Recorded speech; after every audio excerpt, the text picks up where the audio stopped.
And this is another thing I would say about communicating MMT, is that eventually we're going to reach peak indifference to austerity, right? Peak indifference to bad economic policy, where it won't be that the majority of people care about it, but that the number of people who don't care about it will only go down from then on.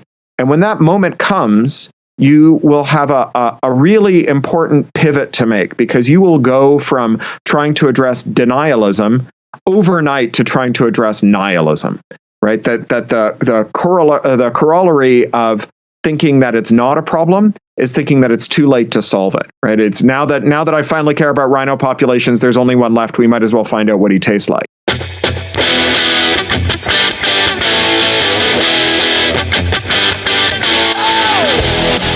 This is the MMT Podcast with Patricia Pino and Christian Riley.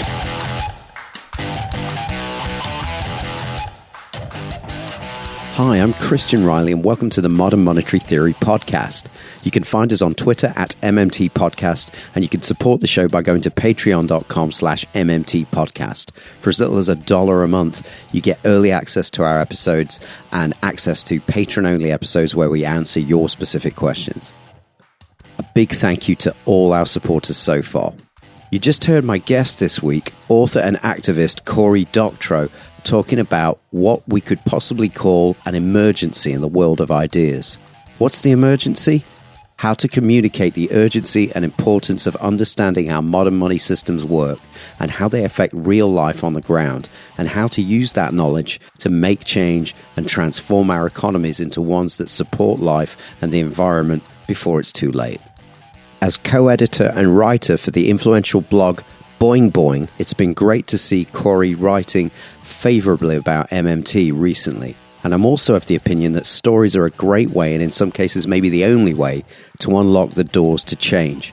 So I was eager to see what would come out of putting Cory's knowledge about MMT together with his masterful writer's instincts. So I was very excited to be able to chat with him. Before we dive in, if you're new to MMT, you can listen to our early episodes to get up to speed, or here's hopefully an easy way to comprehend it that will apply to most, if not all, people listening. You very likely live in a country which has a national currency. That currency is issued by a currency issuer. So in the UK, the British pound is issued by the UK government. In the US dollar is issued by the US government. The Australian dollar is issued by the Australian government, and so on. Makes sense, right? But then how does that sit with the notion that our governments have run out of money, as the austerity carnival barkers are often telling us on the news? Now, the quick answer is it doesn't. A government that issues its own currency can spend as much of it as it likes on anything it likes without financial limit. It can spend too much money and cause inflation.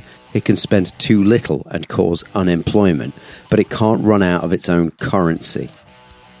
Of these two potential problems, inflation or unemployment, the first one, inflation, is the one that gets more attention in economic and political discourse these days. We've forgotten that full employment used to be a mainstream, common sense aspiration that politicians would campaign on. Why do politicians care more about inflation than unemployment? Well, let's face it, what are disgruntled unemployed people going to do? Go on strike? Withhold labour? Make demands? Nope. So governments across the world would rather see unemployment than inflation. And to their shame, orthodox economists rationalise it. So if you're in power and you want to hang on to it, the only trick you need to pull off is to convince the unemployed that they only have themselves to blame for their situation, which is pretty easy to do when you've got certain economists and a bovine media culture to help you out. But just imagine for a moment that you don't want people to die for no reason, and you'd like a functional economy. Well, MMT economists have figured out a way for governments to spend for full employment without causing inflation, by guaranteeing a job to anybody that wants a job but can't yet find one, at a fixed wage and conditions, and this becomes the public option for workers. The job guarantee wage becomes the national minimum wage, and the job guarantee working conditions become the minimum working conditions for all workers. Wait a minute, this all sounds a bit radical. No, this is actually how we do it at the moment. In Britain, we guarantee every person who can't find a job, If you can't find a job in this country, the government will hire you at a subsistence level wage to stay home and have an austere life in order to fight inflation. It's also known as being on universal credit. MMT economists are saying, let's add this other option. We have the money, remember, we can't run out, we can just spend too much or too little. How do we not spend too much and risk inflation? Well, the job guarantee does this by buying something that's for sale, namely people looking for paid work that haven't found it in the private sector, rather than something that is scarce and bidding up the price of that thing. How do we make sure the government and the private sector don't get into a bidding war over the same workers? We keep the job guarantee wage at a fixed level that allows a dignified existence. Private sector employers just have to better the job guarantee in terms of wage and conditions. The job guarantee scheme is there to enable workers within it to transition back out into private sector employment when the economy improves. What if I don't trust the government to create meaningful jobs? Well, maybe you shouldn't trust the government to do that, given at the moment the job they guarantee us is awful and badly paid. MMT advocates are just trying to make that job a bit better, actually doing something and relating to people. Remember, private sector employers prefer to hire people who are already working to people who are unemployed.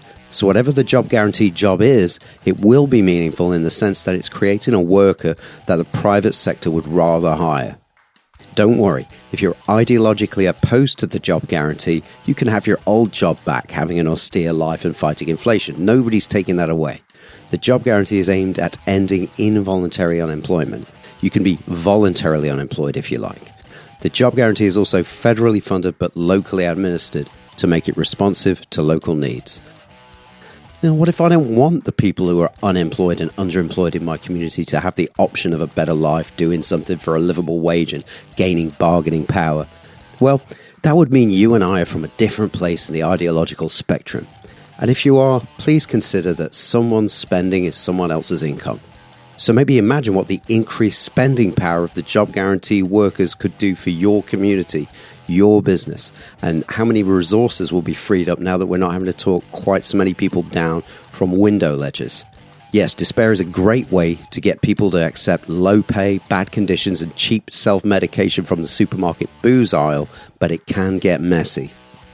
Or we could just keep on pretending that unemployment is purely the result of laziness and continue the ideological race to the right that's been doing us so much good lately.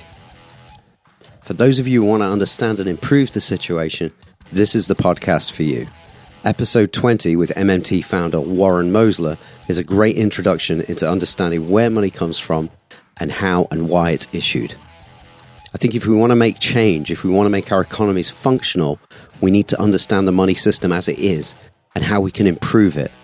And then we need to be able to talk about both of these things in a way that makes them compelling and urgent.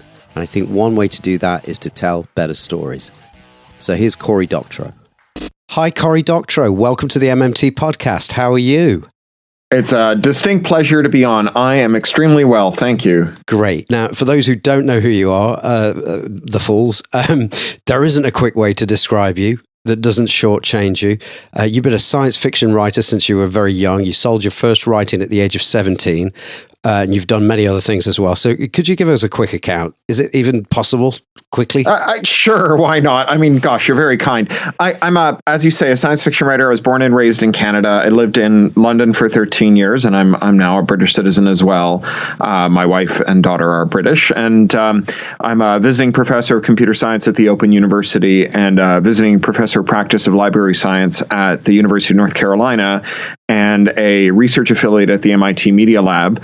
I write science fiction novels, and I also do activist work, primarily with an organization called Electronic Frontier Foundation, although I also co-founded a British similar organization called the Open Rights Group, where I'm an advisor, albeit a very low-key one.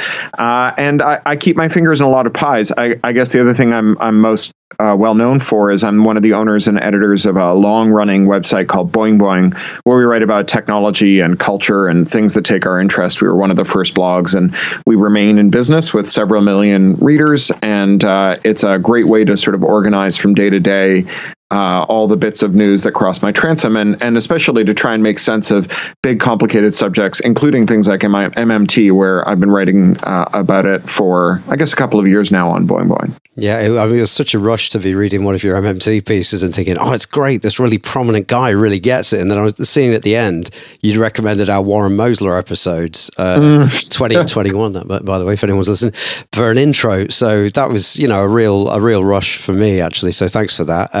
Oh, not at all. So first of all, how did you come to MMT? How did it first come up on your radar? Tell us the whole journey. Well, it was through posts on Naked Capitalism, the group blog helmed by Eve Smith, and with a great little cadre of writers and thinkers and commentariat. They've got an especially good commentariat. It's one of the few places where reading the comments really rewards the effort. And particularly as it was linked to projects like Green New Deal, I found it more and more interesting. As I say, I'm not an accountant, nor am I an economist. And I'll say one of Boing Boing's commenters had a very sharp observation about MMT, which is he said that MMT treats capital flows as accounting entities, and economists tend to be drawn from the wealthy, and accountants tend to be a little more blue collar, and that some of the snobbery may just be class snobbery. That to a first approximation, economics is how you think about these things if you're rich, and accounting is how you think about these things if you actually have to handle money. And MMT is a more accounting than economic approach, although you can tell me if I'm totally wrong about that. I agree. I totally agree, actually. And I think Warren, who made the first breakthroughs with understanding MMT, I think that came first, and then he got together with Bill Mitchell after that, because Bill added in the job guarantee, the buffer stock ideas after that. But I would call that coming up from the grassroots. He was an outsider. He started interacting with the post-Keynesians on the internet message boards, and initially, if the story goes as I understand it, they were skeptical. And I think Randall Ray had Stephanie Bell, who's now Stephanie Kelton, studying under him, and she was skeptical, and he said, why don't you go out there and just talk to the Fed, do the balance sheet accounting and see if he's right. And she had to come back and go, yeah, he is actually right. So it did come from the grassroots, as I understand it. So anyway, look, let's say we've got some people listening here who don't know what MMT is, and I'm talking to a master storyteller. you know it, right? Right. How would you describe MMT to the uninitiated? I'm putting you on the spot. I'm sorry about that. It's true. And, I'm also keenly aware that I think most of the people listening are better informed on this subject than I am. But I'll do my best. And if nothing else, maybe this is a way for you to check your own communication strategy. I often find that if I try to explain something to them, that getting them to explain it back to me is a good way to find out where my own explanations have gotten confusing or fallen short.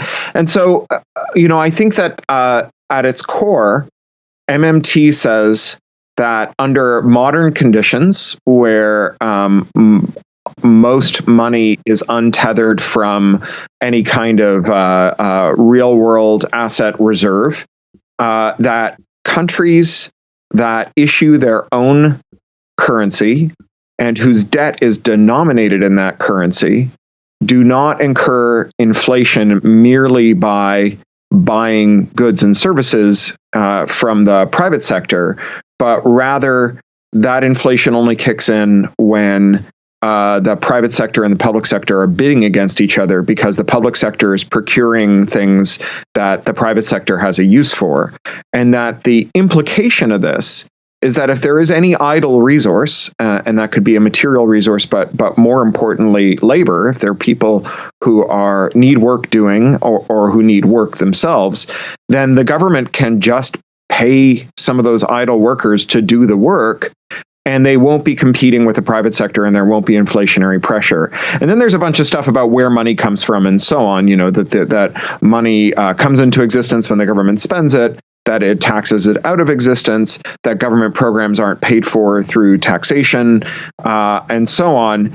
And that's actually an area where I think the story that I think that when I hear MMTers talk about this story, they say, "Oh, isn't it bizarre that people think that governments tax to cover their spending, and that money is printed into existence and or spent into existence and taxed out of existence?"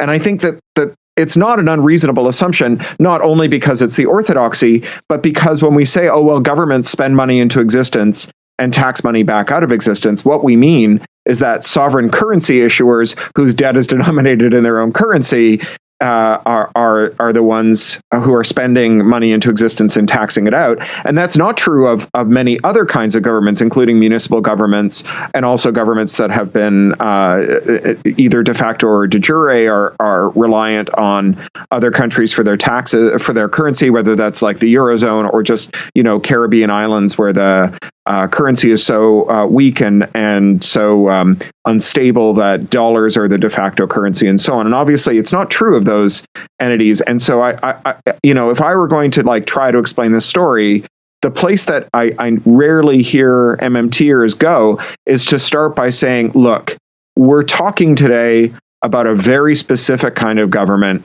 And it's not the government that you interact with most often. Even if you're an American, the government that you interact with most often is probably your city government. And your city government most assuredly does tax money to pay for its services. So, I guess that's the place where I fault MMTers for not oversimplifying, but eliding some things, leaving some things out of frame that actually explain why there is this confusion. Yeah. So my reaction to that would be, I think for me, the story does start with where does money come from? Because it just seems a bit more of it's an interesting question, rather than talking about what sovereignty is and things like that. So, because even the dollars that your municipal government is using had to come from somewhere. Yeah. So even if they tax them off of the people living in that municipality, those dollars had to come from somewhere. They didn't. So those dollars were spent into existence by the issuer of the currency. So I think MMTs are really into this, or just constantly emphasizing this. You got to understand the difference between an issuer and a user of a currency. So I think that's why they focus on on who issues the currency, because really we're pushing up against this idea that we can't have a Green New Deal because we don't have any money, or we can't spend for full employment because we've run out of money. We can't do X. We can't have a nice NHS because we've run out of money. So I think that's why people go down that path and go, well, look, for a sovereign government, which is like most countries, most there's only like the Hong Kong dollar, and there's very few currencies that are pegged. So I think that's the reason why we focus on the sovereign currency side of things, and then after that people go, yeah, but why are the Eurozone countries in trouble then? And then you have to explain that they are not issuers of their own currency, they're users of their own currency. So that's why it seems to come in that order for me. So I think that's very fair. I would say that if there was a different way to tell the story, that I would start with the question of how is it that we have a system that has fallow resources, a system that is designed, I think the thing that's often missing when we talk about markets is that the justification for markets, sort of the original justification for markets, is that they're efficient allocators. That, they may not be the best, but they're the least worst at allocating. And, if we let markets do allocation, then we don't have a factory that just produces forks long after anyone needs forks, that markets kind of solve this. And that markets also, and this is an important part of the micro story that I think is worth telling too, that markets migrate capital into the hands of people who are sort of graced by their creator with the wit and insight to promote the general welfare if only they are allowed to allocate that capital. And so I think that there's like a really important counter story to be told, which is that we have unemployment, we have empty houses, we have people who need houses, we have underutilization, we have all of these like misallocations, right? Including, the finance curse and all these people who are really smart, who are devoted to doing socially useless things like, writing bots to stealth purchase shares in the name of liquidity provision or whatever. I met a group of extremely lovely chaps in the city once who were all physics grads from Cambridge, and their joke was, we have diversity because one of us is from Oxford, and they're all PhDs, and all they did was liquidity provision, and it was incredibly profitable. But when you actually peg them down on what it was also totally socially useless. So how is it that we have this supposedly extremely efficient allocation process that has failed to allocate? And when you ask people that, their answer is inevitably, oh, but it's my money, right? It's my money. I get to choose how to spend it. Who cares if it's inefficient? And that's where the circularity of the story is revealed, because we say, well, we give you the money because supposedly you'll allocate it efficiently. When you're not allocating it efficiently, we then have to ask, why did you get the money again? Like, why is that your money instead of someone else's money? I think this is why the modern money network often tries to focus people on saying, actually, it's the public money. Like it's a public monopoly for starters, and it's and another way in to talking about MMT is going, where does unemployment come from? If everything's functional, how are there people not being employed? Because they want a job and they can't find one, and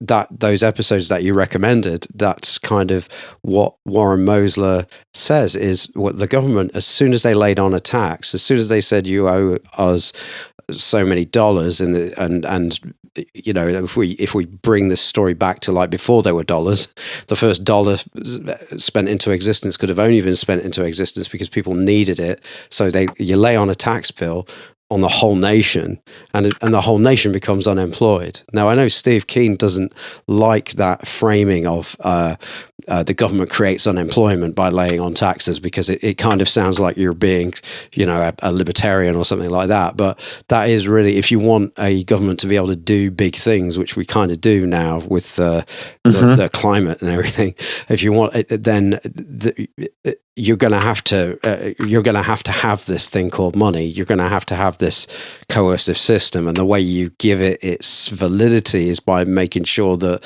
the people using the monopoly have been voted in by some due process, so that on aggregate that they're telling us to do what we voted them in to do, if that makes sense. Yeah, and I think that's a good argument. I will tell you what I think the counter argument of advocates for, market systems would be, which is that we never said that we would cure unemployment. We just said that the levels of unemployment or the inefficiencies created by markets would be lower than the inefficiencies created by central planning. And that's where there's another Anglo-Canadian writer who I'm very fond of that I think has something to say here, which is a guy named Lee Phillips, who claims not to be a Marxist, but sure writes like one. And Lee co-wrote a book last year called The People's Republic of Walmart, where he revisits something called the calculation debate, or the socialist calculation debate of the 1920s in Austria, where you had Hayek and von Mises arguing that you just literally couldn't build a computer big enough to do allocations on the scale of a nation state, and that it was just too computationally intensive. And that's why we had to have this least worst solution of markets rather than a kind of rationalist planned system. And Lee's response is that when you look at the scale of the largest institutions in the world, and Walmart is one, Amazon's another, the Pentagon is a third, the People's Liberation Army is a fourth, they are not market institutions, right? And they're command economies. They are on the order of magnitude of the Soviet Union in 1989. And so the answer, this shifts the debate, right? If we go back to Hayek and von Mises, whose argument wasn't at that point that markets were moral goods, but rather that markets were the least worst option. Now we have another option, which means that markets are a thing that we can use or not use as we choose, but that we are, if we want to allocate efficiently on scales of large industrial nation states, that markets are now no longer the only tool in our toolbox. And I like that framing because moving markets away from being moral arbiters only does good in the world, because one of the things that justifies unemployment is to say, oh, well, unemployment is a source of moral judgment by the market, right? It's a outward, in the same way that leprosy tells you that the leper has been disfavored by God. Sleeping on a park bench tells you that the market has weighed you in the balance and found you wanting. And this is a great counter to that, right? This returns markets to this utilitarian argument that, we use markets because we don't know what else we have. And now we say, oh, well, we know we have something else now. Yeah, I mean, I would just add into the markets versus central planning thing with the MMT job guarantee. Again, what everybody says about that is it's federally funded because the federal government's the one that can't run out of tokens, and it's locally administered. So, so you have a community system to decide what's needed in the community. So it gets away from that big government-y spook story. The only big government thing about it is, and that's kind of how municipalities work at the moment over here. Anyway, my local council. At least half of the money that it spends comes from central government. It doesn't all come from business rates and council tax and stuff. So that's kind of where it all comes from. And it would be, I mean, since understanding MMT, I'd rather all of it came from central government or as much of it as possible.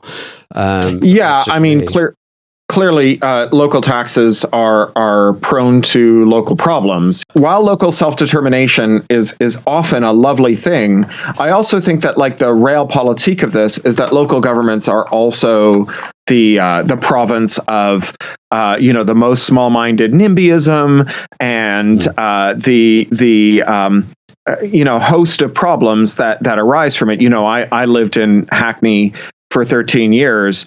And our local government was dysfunctional in many visible ways, not least that when they wanted to tear down the office building full of low-cost offices across the street from us and build a luxury hotel, that was permitted. But when we wanted to build a small plastic greenhouse on our balcony so that we could grow vegetables, that was considered to be disruptive of the street scene. And the realpolitik of this is that the stakes are very low in local government, which means that influence peddling works really, really well. I mean, we see this in the U.S. at the state level, where the state houses have been targeted by, oligarch operators for legislative reform, and they have become hotbeds of some of the worst legislation in America. It is a real problem. And, I was taken aside by a local labor activist one day while I was in the park, who said, "Hey, I saw that thing you wrote about how furious you are with the local planning board. You should know that your counselor, because he's in a safe labor seat, is selected by the labor membership at a nomination meeting with 12 people. And that your counselor was effectively elected by 7 people of 12. And that's the actual election that goes on. So while I think in general we can say that local governments can be more responsive to local needs than national governments, that they are also subject to exactly the same kinds of corruption problems, or rather a different kind of corruption problem, right? The rotten borough problem that doesn't magically get solved when we increase the monetary supply. No, not at all. But we do run the school system like that, don't we? And we don't go, well, let's just do away with the school system, just because we can't trust local governments because they're corruptible. Well, funny you should mention, Hackney turned its schools over to a trust that is opaque and not subject to freedom of information requests, public records requests. They spend millions of pounds on behalf of the taxpayer with no accountability and no oversight. And of course, that's only been accelerated by the academy movement, where you have public funding of private institutions, where only very recently were they prohibited from teaching, for example, that the Earth is only 5,000 years old and that dinosaurs and humans cohabitated at one point. So, we're doing a great job of advertising for living in Hackney, aren't we? Yeah. Well, but what I'm trying to get at here is that isn't it the point though that all that given, you still wouldn't. Well, there's a micro story. Do away with the school system, would you? No, not at all. Because Hackney's corrupt, you wouldn't do that, would you? No, and I would say that there's a micro story that is in some way missing from the MMT account. Okay. And I guess it's just that, you operate at different layers when you think about change, right? And so you think about how, Lawrence Lessig, the cyber lawyer, he says that the world is regulated by code, what's technologically possible, norms, what's socially acceptable, law, what's lawful, and markets, what's profitable. And so, you pick one of those and you necessarily aren't talking about the other ones. But there is a micro story about how do we shift the way that we think about allocation at that local level? What does the normative project look like that allows us to have credible, functional institutions at the local level that creates jobs wisely? Yeah. Where would you say that is being gotten right? Anywhere? Yeah, that's a really good question. So at its best, Occupy had a lot of material on this. The cooperative movement often has good material on this. Where it's really interesting, I think, to get down in the weeds with some pretty nerdy stuff is in the split between the so-called open source movement and the free software movement. So free software was what it was originally called, and it was founded by this guy, Richard Stallman, who's a MacArthur Genius Grant winner, who was an MIT artificial intelligence researcher who literally came into the lab one day and found that the drawer where the paper tapes were kept for programming the computers had been locked up because one of his fellows from the lab had founded a commercial business, and now some of the lab's work was a trade secret. And he was so offended by this that he vowed that he would recreate the entirety of Unix, which was AT&T's flagship operating system, but he would rewrite it himself with whatever volunteers he could scrounge to create a free version of Unix that wouldn't just be free in the sense that it didn't cost anything, but free in the sense that it delivered freedom, the freedom to understand the code, to run the code, to share the code, and to make improvements to the code. And this was a kind of, it must be said, a kind of fringe ideology. And when it became mainstream was when it was rebranded as open source that really emphasized the instrumental benefits, that your code is better if you expose it to peer review. And what's happened now, sort of 15, 20 years down the line from that split, is we have software companies like Google that have managed to create open source that isn't free. So you can download all of this so-called free software that Google uses in its data centers, and you can look at it and improve it and share it. But you can't alter the way that you interact with Google because all of that software runs on the server side. So Google has produced software freedom for themselves and open source for the rest of us. And that division, right? That those chickens coming home to roost has reopened the question of ethics in collective enterprise. That has dovetailed with the wider techlash, where you have tech workers who've woken up one day and said, "Oh, the reason we get really nice coffee and massages at our chairs is not because our bosses are lovely fellows who want to take care of us, but because we're in such high demand that if we were even a little sad, we could cost the company a lot of money, and therefore, if 20,000 Googlers walk out to demand that the company be held to account for paying off an alleged rapist $80 million to leave the company because he created Android, that we can actually make shifts in our corporate culture." And so you have this simultaneous thing happening where people are suddenly talking about software freedom again, and tech workers are suddenly going, "Oh, wait a second, we have a ton of political power, and now we are talking about how collective enterprise should be run, who should contribute what, who should be in charge, how we resolve our disputes, and so on." That's a really exciting conversation that's being had kind of in my corner of the world. Yeah, and that brings us perfectly to your latest book, Radicalized. which is a collection of 4 novellas. And you got some concepts in there that you've been trying and obviously succeeding through your fiction and nonfiction and your activism to make urgent. And I wondered if you got time to lay out that first story, which is called Unauthorized Bread, which is just 2 amazingly funny words when you put them together. So the first story is called Unauthorized Bread, but how that plugs into the concept of adversarial interoperability. Yeah, sure. So Unauthorized Bread, it's a novella about a young refugee woman from Libya who is in subsidized housing in America. And in America, just as in the UK, you can get planning variances that will allow you to build bigger buildings than are otherwise permitted on the lot that you have if you agree to build below market rent units. And one of the things that builders on both sides of the Atlantic have done is sort of performatively behaved in the cruelest possible fashion towards the people in the lower rent subsidized units in their buildings. So, it started with things like poor lobbies and poor doors, where you would go in a separate door if you were in the submarket rate units, and you wouldn't be in the lobby with other people. Sometimes you'd have your own lifts, so that rich people and poor people wouldn't have to see each other in the lift. Most recently, there was an enormous scandal in London because a property developer got permission to build on the site of an almshouse that inspired Charles Dickens to write Oliver Twist. And he built a set of mews that opened onto a courtyard with a lovely playground, and then under construction received planning variance that allowed him to build a wall between the submarket rent units and the playground so that the children in those units could look on their social betters but not join them. And then in order to satisfy the requirement that there be somewhere for all the children to play, he gave the poor units a 1 meter wide, 9 meter long strip of grass that children could run up and down on. Right. So just to be clear, right, this is not science fiction. That part's not the fiction, right? So if you take this out, and if you take this out to sorry, go ahead. It just reminds me, I heard, I've never watched it, but I heard the Apprentice, the Donald Trump TV show. When you get voted off, you have to go and you have to stay in a place where you watch everybody partying. Everybody that did win.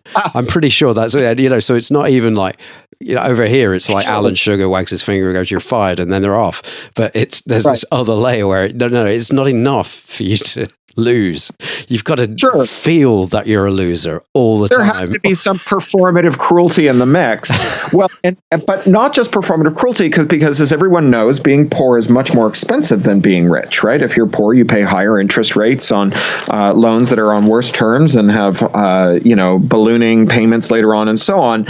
And so in the story of Salima and Unauthorized Bread, she's in a subsidized building where they share a set of lifts with rich people, but the lifts won't stop if there's a rich person in it when they're paged from the poor floors. You have to wait until all the rich people in the building are no longer requesting or using a lift before it'll stop for you.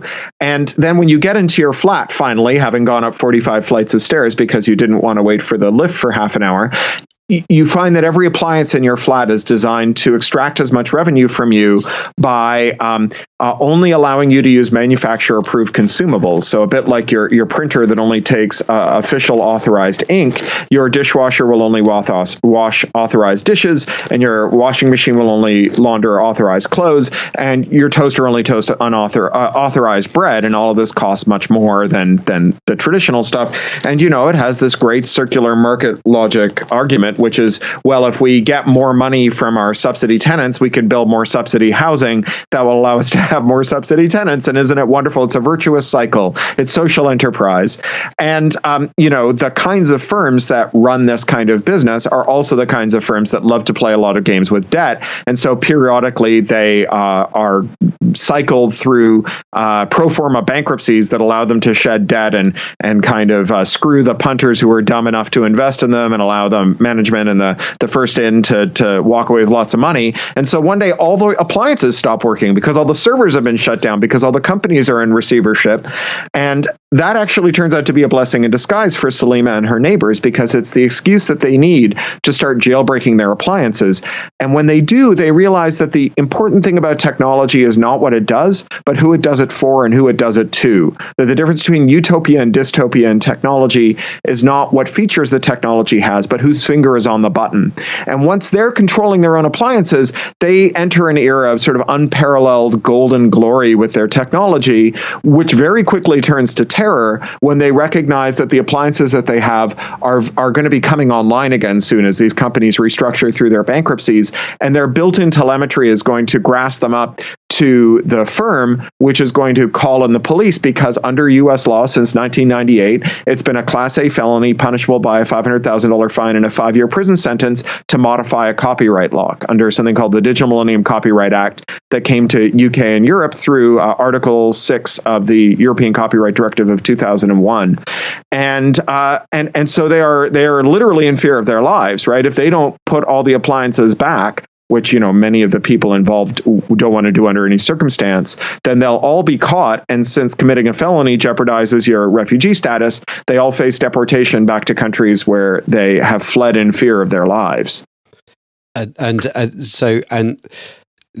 the concept of adversarial interoperability is the thing where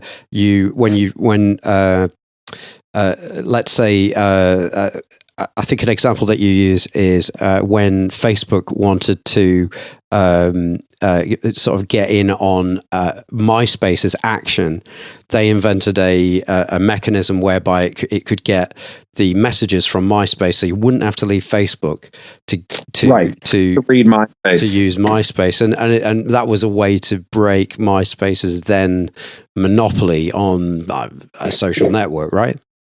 Sure. Yeah. I mean, interoperability, first of all, is just allowing one thing to work with another. And there's different kinds of interoperability. Sometimes it's encouraged. So if you go and you buy Apple's developer license, you can make software for their iPhones, right? So that's kind of cooperative interoperability. Sometimes it's indifferent. So, when Audi sells you a car, they don't care what you plug into the cigarette lighter. You can go and buy a USB charger and plug anything you want into it. Audi neither is trying to stop you from plugging things in, nor are they trying to encourage you to do it. It's entirely your own lookout. But then there's adversarial interoperability. So you might want to put third-party ink in your printer, or a manufacturer might want to build a device that allows you to record things off of your cable that your cable operator has promised the rights holder they wouldn't record. Or you might be starting a social network and you want to solve the social networking problem of network effects, where all the people that your potential customers want to speak to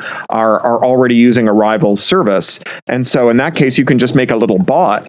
And as a new user of Facebook, you can give your MySpace login and password to the bot, and it will go and pretend to be you to MySpace and download all the waiting messages for you and put them in your Facebook inbox, where you can reply to them and send them back. And that's a thing that Facebook used to its great advantage, just as Apple once made a set of tools that would write and read files that had been made by Microsoft's Office suite, just as we've had third-party printer ink forever, just as many companies got into the business of making IBM PC clones and so on. Adversarial interoperability has really been part of technology's story all along. But about 40 years ago, something really started to change. Just as the tech industry was being born, Ronald Reagan was elected as part of the cohort that includes Thatcher and Pinochet and Mulroney and so on. And these neoliberals. Right? Yeah, that's right. And the neoliberals, they bought into a very radical theory of monopoly regulation that had been promulgated by a guy named Robert Bork, who's probably best known for failing to be nominated to the Supreme Court, or failing to secure a Supreme Court seat after being nominated, because when the Senate asked him about his actions in respect of Richard Nixon's crimes, his accounts were so unconvincing that they failed to confirm him, and he didn't get the job. And so Bork had this bizarre idea that if you read really carefully the congressional record of the first anti-monopoly laws in the U.S., like the Sherman Act, you found that those lawmakers were completely indifferent to monopolies per se, and all they really cared about was stopping monopolies from raising prices. So long as monopolies didn't raise prices in the short term on consumers, they could be allowed to form. And in fact, they would produce great efficiencies if they were formed.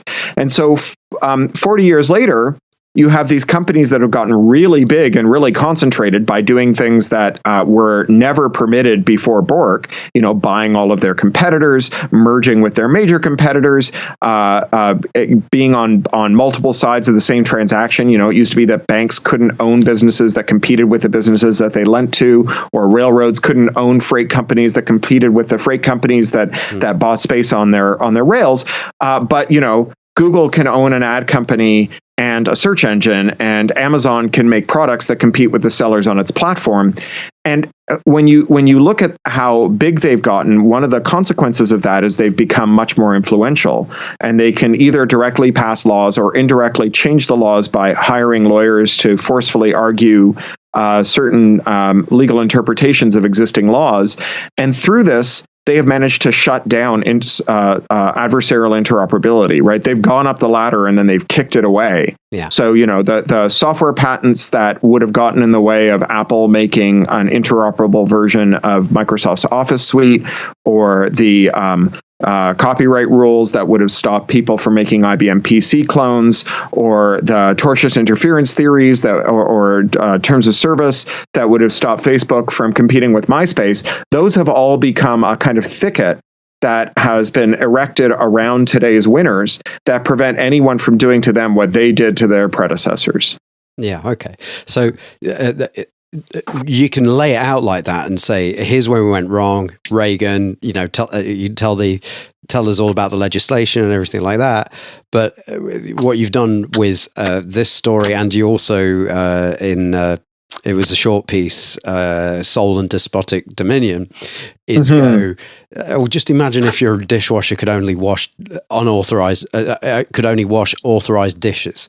How ridiculous would that be? And then obviously you've grown that theme and put it in on unauthorized bread, the story, and now it's really come alive to people, hasn't it? It's really who wants to live in a world where you can only toast bread that's made by the toaster company and wash the dishes?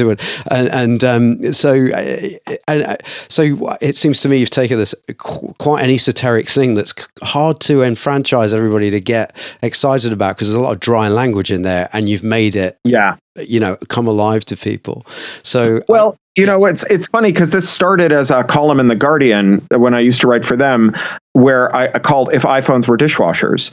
That was a letter from a Steve Jobsian figure who is the CEO of a new kind of dishwashing experience company that wanted you to know that, foodborne illnesses have killed more people than any other cause in human history. And you can't expect us to get your dishes clean enough to eat off of if you want to put Granny's China in there. And that's why we insist that you buy your dishes from us and no one else. And, other people will tell you that it's a monopoly tactic, but no one forces you to buy a dish or dishwasher. And, I used to be a CIO. I used to administer, lots and lots of Mac computers. I used to write purchase orders to Apple for $1 million a year.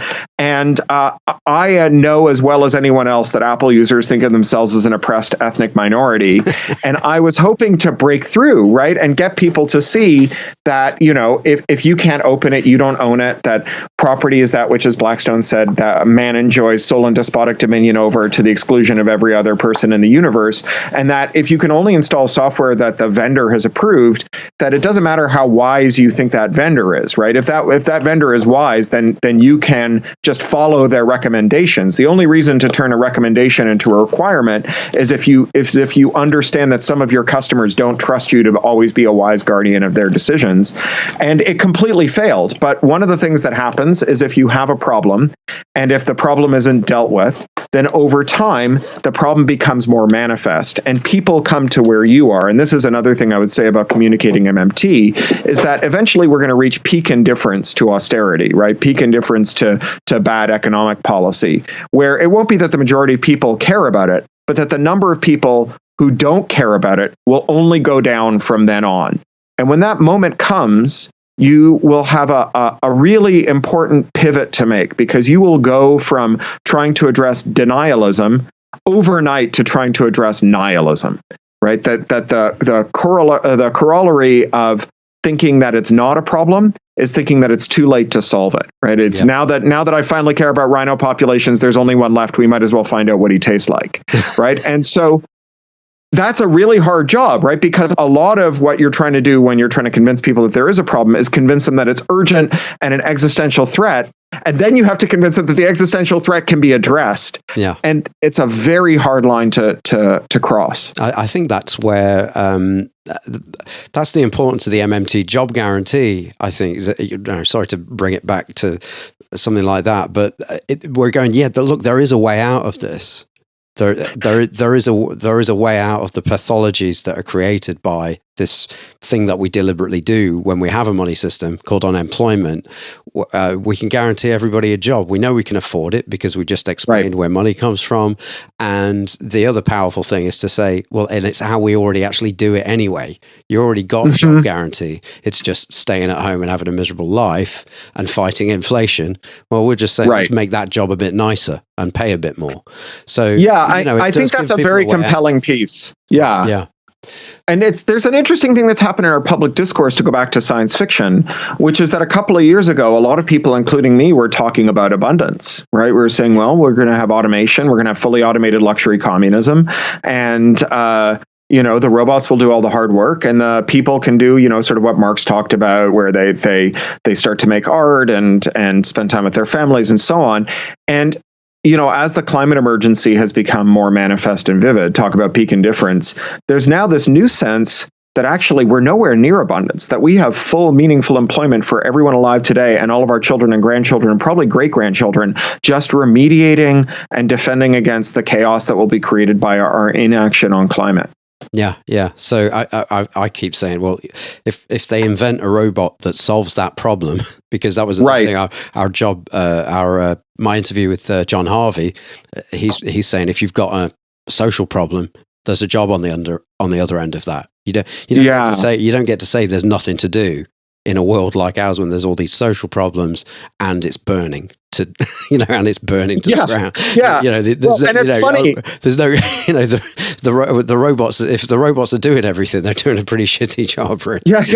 Well, and it's funny because when I hear jobs guarantee, the criticism that springs to mind is you think of Keynes saying, we pay half the men to dig trenches and the other half to fill them in. And I don't know if you know this, but Liverpool is honeycombed with Victorian vaulted tunnels that were built after the Crimean War, when a local rich person saw all these shell-shocked soldiers coming home who were heavily armed and had PTSD and didn't have jobs. And he said, this is going to end badly. I'm just going to pay them to dig tunnels under Liverpool. And periodically, like some car park will subside and it'll be a new set of side tunnels that no one knew were there. They've never been mapped. They run under each other, just missing each other by millimeters or parallel to each other. And they literally were built just to employ traumatized soldiers so that they wouldn't kill people.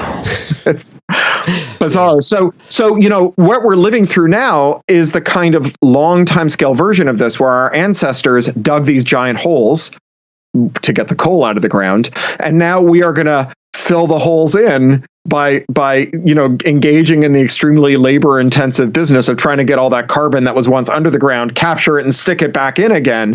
And we are like basically living through Keynes's version of stimulus, only on a much longer time scale with much higher stakes, because if we don't dig the hole in quickly, or if we don't fill the hole in quickly enough, we're all going to die. Before we move on from unauthorized bread, we should just say there's this other thing, this other theory of yours, which I really like, called the shitty technology adoption cycle.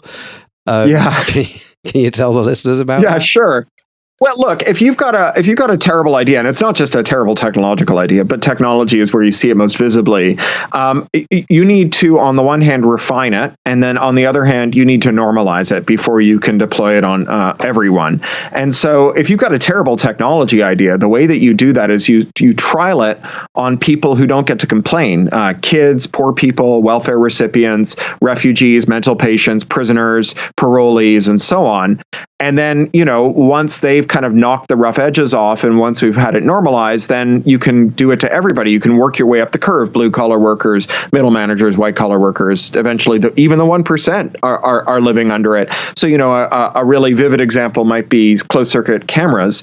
20 years ago, if there was a closed circuit camera videoing you while you ate, it was because you were in a supermax prison, right? You were in Belmarsh.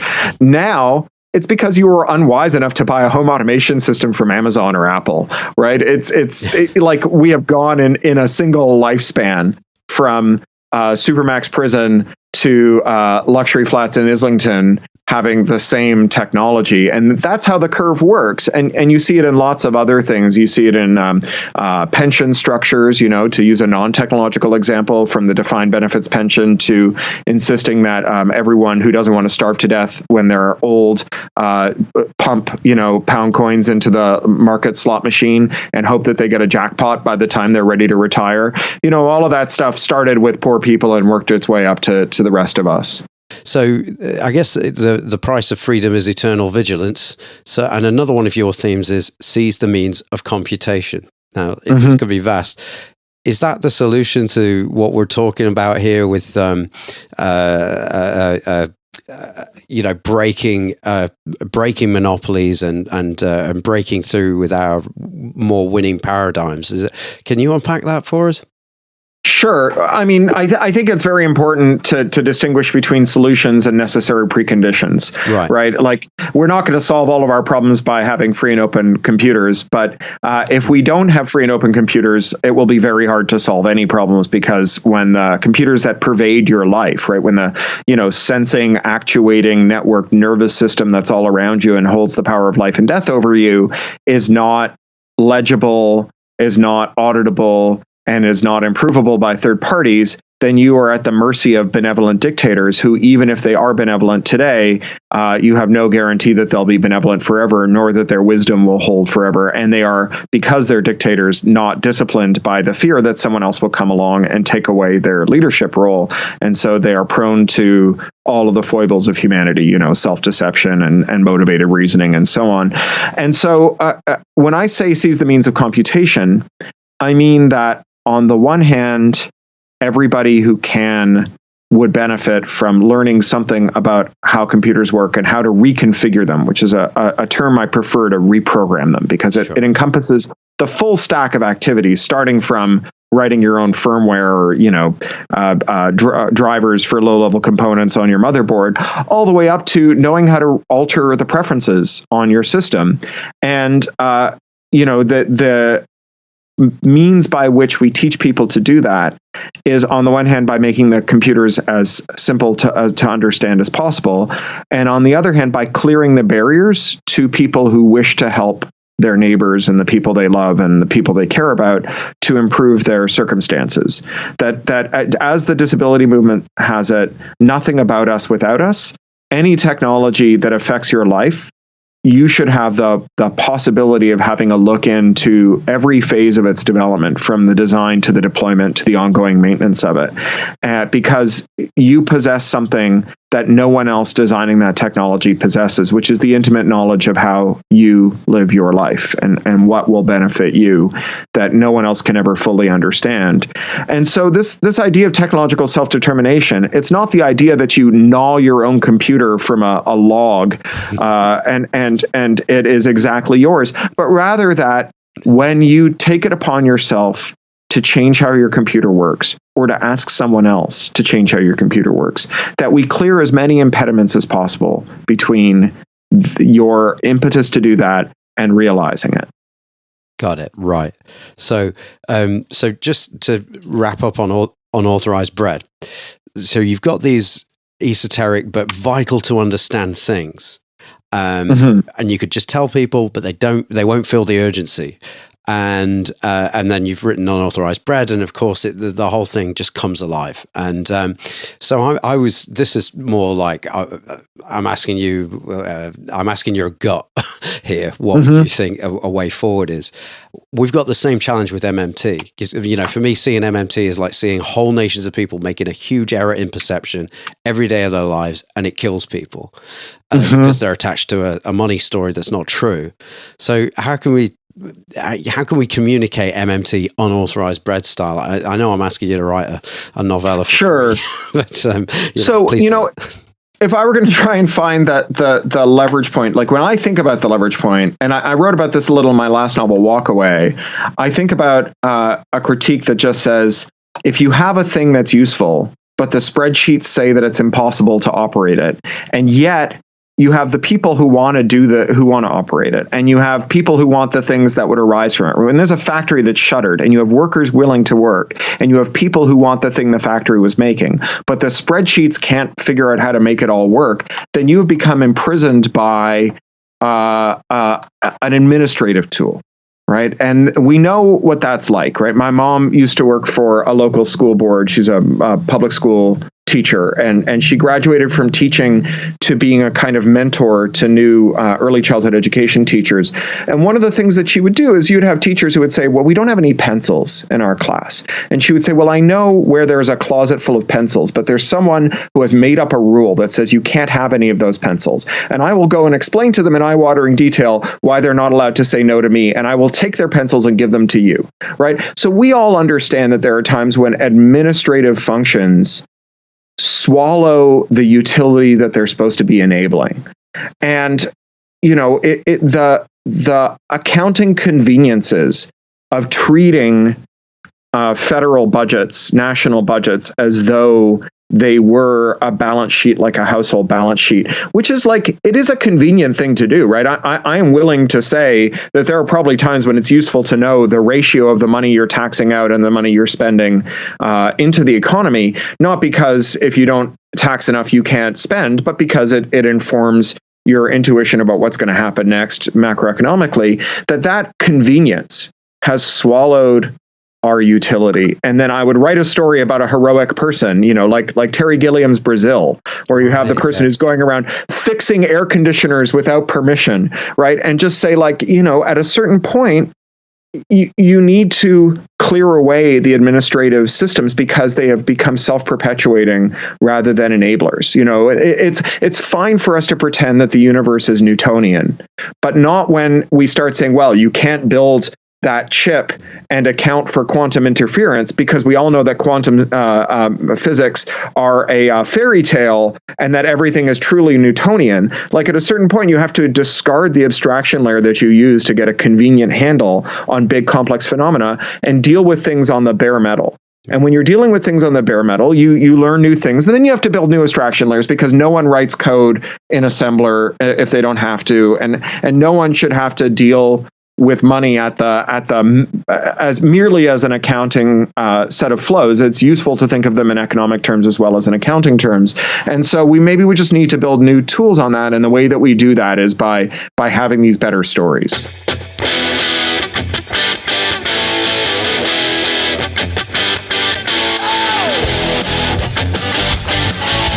That was the MMT Podcast with Patricia Pino and Christian Riley. You can become a supporter of our work by going to patreon.com/MMT Podcast. Get in touch with us on Twitter at MMT Podcast, or I'm at Christ Riley, spelled ChristReilly. And Patricia is at Patricia N. Pino, spelled PATRICIANPINO. You can also email me at christriley@outlook.com. Thanks for listening, and we hope to hear from you.